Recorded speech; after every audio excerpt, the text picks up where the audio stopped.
శాంతం పద్మాసనస్థం శశిధరమకుటం పంచవక్త్రం త్రినేత్రం శూలం వజ్రం చ ఖడ్గం పరశుమభయదం దక్షభాగే వహంతం నాగం పాశం చ ఘంటాం వరడమరుకైతం చామికం వామభాగే నానాలంకారయుక్తం స్ఫటికమణినిభం పార్వతీశం నమామి.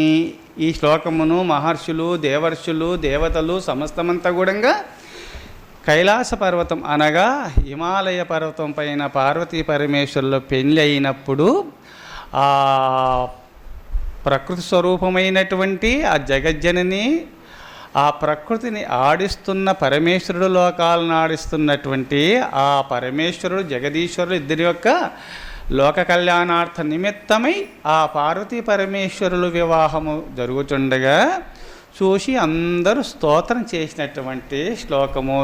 ఆనాడు మహర్షులు, దేవర్షులు శ్లోకాలు చేయగా ఈ శ్లోకమును నానా విధాలుగా ఆ పదాలను వ్యాఖ్యానం చేస్తూ పోతున్నారు మన మహర్షులందరూ కూడా. అందుకోసము ఈరోజు శివరాత్రి రోజుని శివ అనగా పరమేశివాయ, ఓం నమ శివాయ అంటున్నాము. ఓం నమ శివాయ, శివునికి నమస్కారము. శివ అంటే శివుడు. శివ అనే పదానికి విసర్గ లేకపోతే పార్వతీమాతకు పేరున్నది. అందుకోసమే ఈ శివరాత్రి అంటే శివుని రాత్రే అనే కాదు, అమ్మరాత్రి కూడా ఈ శివరాత్రి. అందుకోసమే ఈ శివరాత్రి రోజే పార్వతీ పరమేశ్వరుల కళ్యాణం జరిగింది. పార్వతీ పరమేశ్వరుల కళ్యాణం జరిగిన రోజు. పెళ్ళి అయిన తర్వాత కొన్ని రోజులకు అమ్ముండి నాణ్యని అడిగింది, ఎప్పటి నుంచో నాకు ఒక సందేహం ఉంది స్వామి, నిన్ను అడగాలనుకుంటున్నాను, నా సందేహ నివృత్తి మీరు చెయ్యాలి అన్నది. తప్పకుండా పార్వతీమాత ఏష ప్రశ్న పరమేశ్వరునికి తెలుసు కదా, తెలుసుకొని ముందే మళ్ళా పార్వతి నువ్వు వేసిన ప్రశ్నకు తప్పకుండానే సమాధానం చెప్పుతాను అని అన్నాడు. ఏం ప్రశ్న అన్నప్పుడు అప్పుడు పార్వతీమాత ప్రశ్నించింది, స్వామి మీ తల్లిదండ్రుల పేర్లు చెప్పుతారా అని అడిగింది. మీ అమ్మ నాయన పేరేమో చెప్పుతారా స్వామి అంటే, పార్వతి నేను ముందే చెప్పినాను కదా, నేను తప్పకుండా నీకు సమాధానం చెప్తాను, అయితే నా ప్రశ్నకు మీరు ముందు సమాధానం చెప్పండి, నీ ప్రశ్నకు తప్పకుండా సమాధానం నేను చెప్తాను, నేను మాట తప్ప నేను చెప్తాను. స్వామి ఏంది అంటే, మీ అత్తమామల పేరేందో చెప్పుతారా అన్నాడు శివుడు.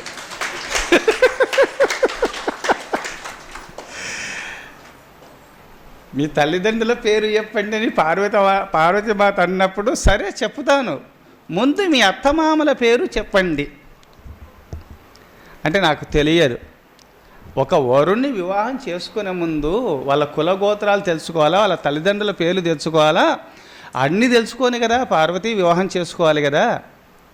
మరి ఎవరు గురించి నా గురించి ఏం తెలుసుకుంది, ఎట్ట పెళ్లి చేసుకున్నావు అంటే, నువ్వు దేవుడనని చేసుకున్నాను అన్నది. మరి నువ్వు దేవుడనని పెళ్లి చేసుకున్నావు కదా, దేవునికి తల్లిదండ్రులు ఉంటారా పార్వతి అని అన్నాడు. అప్పుడుండి అందుకోసమే శివునికి తల్లి లేదు, తండ్రి లేడు, అందరికీ తల్లి తండ్రి తానే.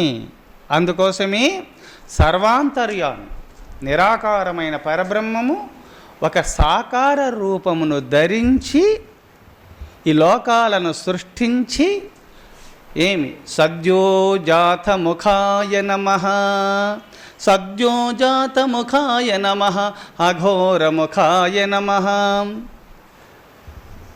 తత్పురుషముఖాయ నమః, అఘోరముఖాయ నమః, సద్యోజాతముఖాయ నమః, వామదేవముఖాయ నమః, ఈశానముఖాయ నమః.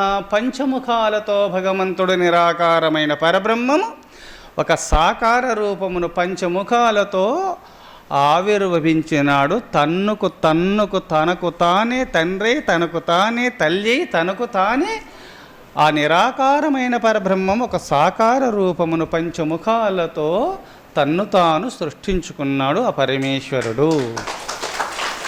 తూర్పు ముఖము, దక్షిణ ముఖము, పడమర ముఖము, ఉత్తర ముఖము, పై లోకాలు, అన్ని లోకాలు చూస్తున్నాడు. భగవంతునికి ముఖము ఎక్కడుంది అంటే అన్ని దిక్కులు ఉంది. శివలింగం ఉన్నది, ఎక్కడ ముఖం ఉంది అంటే అన్ని లోకాలను చూస్తున్నాడు, అంతటా ఉన్నాడు భగవంతుడు. భగవంతుడు లేని చోటు లేడు.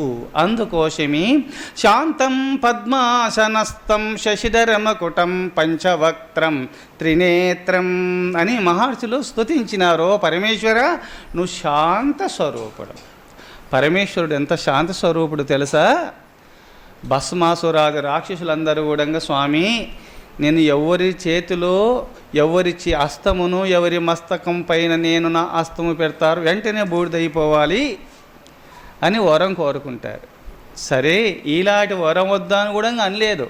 బోలాశంకరుడు శాంత స్వరూపుడి వందే శంభుం ఉమాపతిం సురగురుం వందే జగత్కారణం వందే పన్నగభూషణం మృగధరం వందే పశూనాపతిం వందే సూర్య శశాంక వన్నినయనం వందే ముకుంద ప్రియం వందే భక్తజనాశ్రయం చ వరదం వందే శివం శంకరం అని మహర్షులు స్తుతించినటువంటి శ్లోకములు. శంభు అంటే ఏది అడిగితే అది ఇస్తాడు. తిరుగు అనేది భక్తుడు చెప్తే భగవంతుడు ఎదురు పలకడట. భగవంతుడు చెప్పినటువంటి ఆజ్ఞను భక్తుడు పాటించాలి కదా. శంభు అనే పదానికి భగవంతుడు భక్తుడు ఏది కోరుకుంటే బోలాశంకరుడు బోలాశంభుడు అంటాం మనం. అంటే ఏది అడిగితే అది ఇస్తుంటాడు. భక్తుడు ఏది కోరుకుంటే అది ప్రసాదిస్తాడు భగవంతుడు. లోకకంటకులైన రాక్షసులకు ఏది కోరుకుంటే అది ప్రసాదించినాడు. కానీ విష్ణు రూపంలో ఉండి వాళ్ళ గర్వం అణిచినాడు. శివ రూపంలో వరాలు ఇస్తున్నాడు. విష్ణు రూపంలో ఉండి వాళ్ళ అహంకారాన్ని అణుస్తూ వస్తున్నాడు. బ్రహ్మ విష్ణు మహేశ్వరుడు స్వరూపుడై భాషిస్తున్నాడు పరమేశ్వరుడు. లోకాలను సృష్టిస్తున్నాడు.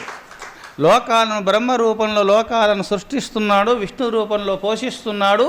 శివస్వరూపుడై ప్రళయం చేస్తున్నాడు. అందుకోసమే శంభు అనే పదానికి ఏది కోరుకున్నా అది ఇస్తాడు.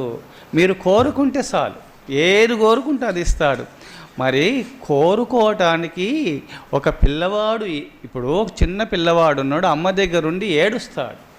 ఏడిస్తే చాలు నాకు ఇది కావాలని ఏడుపు ముఖం పెట్టుకొని ఏడిస్తే కదా అమ్మ ఇస్తుంది. ఏడవపోతే ఆ అమ్మ హృదయం కరుగుతుందా? అందుకోసమే భక్తులు నిజంగా భగవంతుని ఏది కోరుకుంటే అది ఇస్తాడు. అంటే మీరు కోరుకునే విధానం ఏంటంటే బాలానాం రోదనం బలం భక్తానాం రోదనం బలం. పిల్లవాడు ఊకే ఏడుస్తాడు, అమ్మ నా చెంత ఉండాలి అని చెప్పి ఏడవడం తప్ప ఇంకో చదువు ఆయనకి రాదు. అప్పుడు తల్లి బిడ్డకు బంధింపబడి అక్కడ ఉన్నట్టుగా భక్తానాం రోదనం బలం. భక్తుడు కూడా భగవంతుని యొక్క విభూతులు మహిమలు వర్ణిస్తూ పరమేశ్వర నీ దర్శనము నాకు కావాలని ఎవరు ఏడుస్తుంటారో, దర్శనమైన తర్వాత అమ్మ వచ్చిన తర్వాత అమ్మ కావాలని ఏడుస్తున్నప్పుడు అమ్మ వచ్చినప్పుడు పాలిస్తుంది లాలిస్తుంది కదా. భగవద్ దర్శనము కావాలని కోరుతున్నటువంటి పరమ భక్తులకు సమస్తమును భగవంతుడు ప్రసాదిస్తాడు.